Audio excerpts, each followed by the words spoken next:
So let's return to our top story now, the election of Labour's Sadiq Khan as London Mayor. His victory makes him the first directly elected Muslim mayor of a big Western city. He says he hopes he will inspire more Muslims to enter mainstream politics. Well, let's speak now to Muhbeen Hussain, the founder of British Muslim Youth. Afternoon to you. First of all, your reaction to his appointment? I think the appointment of Sadiq Khan has been something which has been celebrated not just by Muslims but people from other minorities and for all Londoners actually, as something which Sadiq Khan himself has said. It has been a victory of hope over fear, a victory of unity over division, especially with the type of campaign, the dog whistle, horrific, brutish and bordering Islamophobic campaign that was sadly run by Linton Crosby and Zach Goldsmith in this election. So that is great to see that hope has succeeded, and we've had a mayoral candidate who so happens to be a Muslim. What is important is that Sadiq Khan wasn't elected for being a Muslim, but he was elected because him being a Muslim didn't matter to people. His policies mattered, his ideas mattered, and his ideals mattered. And that's what we have seen yesterday. And actually, Muhbeen, that was one thing that I was going to say to you.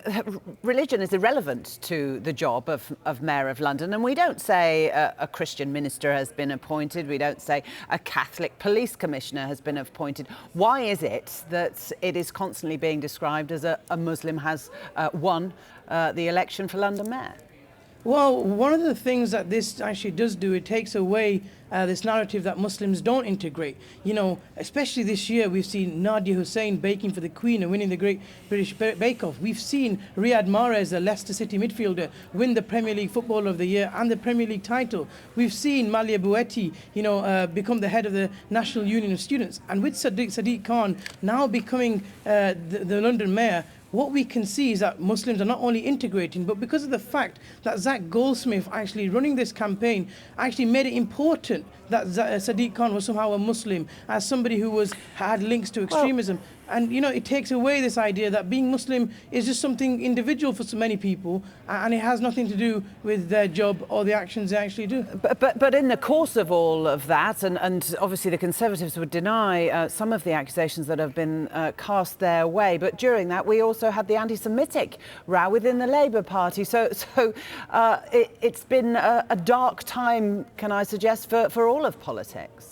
100%, and rightly so. I think there was needed a campaign and an inquiry into anti-Semitism within the Labour Party. We really need to look at these kinds of issues because no type of hate and bigotry can be accepted. But I think the Conservatives now have to also look at their campaign with Zach Goldsmith. And actually, I would actually ask for an inquiry to be led, as many Muslims, as many people within the Conservative ranks and outside the ranks are asking for an inquiry to look at Islamophobia within the minority, within the Conservative Party. But one thing I will say is for the Khans, it doesn't end here because tonight we have Amir Khan boxing for Britain, and hopefully he will become the WBC middleweight champion of the world as well. Oh, OK. That fight taking place in Las Vegas this evening. We appreciate your time, Muhbeen Hussain. Thank you very much. You're welcome.